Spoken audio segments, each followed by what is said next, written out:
Yan. At ito po, patola. Kahit po marami pang ulam na baboy, so nakakasawa po. Hindi ko alam po ano imimix ko po dito na ibubulang lang. Nakakasawa po kasi puro kahon. Ilang araw na po ang ulam. Puro kami, kaya rin po natin ang bulang lang ngayon. Bulang lang tayo mga kaibigan. Putulin ko po siya ng ganyan para hindi mahirap paratan.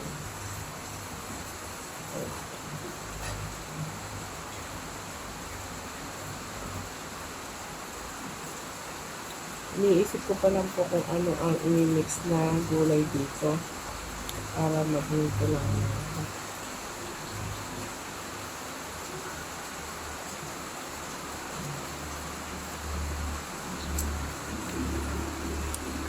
Alam niyo po, ang sobrang mahal ng mga gulay ngayon.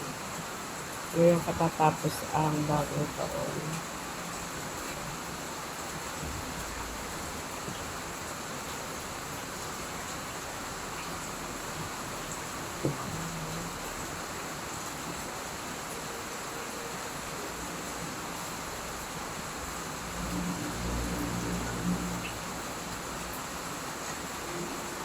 Meron akong talong at saka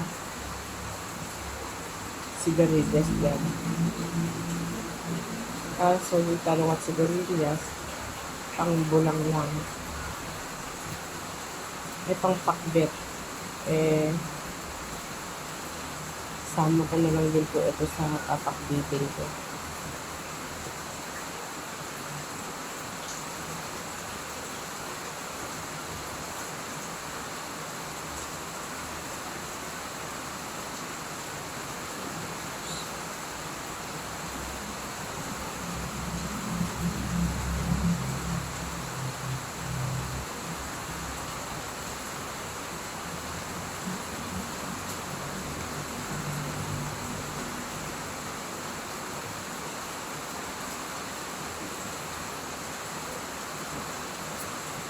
Ayan, lakas po ng ulan.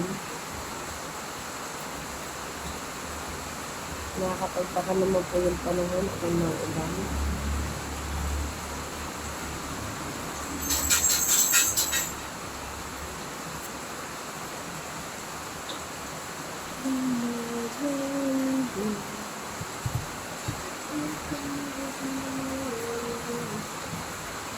Masyadong nakakalis po yung ulam na gulay or pakbet. Kasi ilang araw na ang inuulam puro baboy. Kaya kahit anong klaseng pakbet na lang po nasa rep,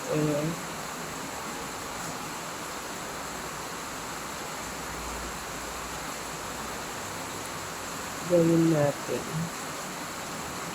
Basta importante gulay po.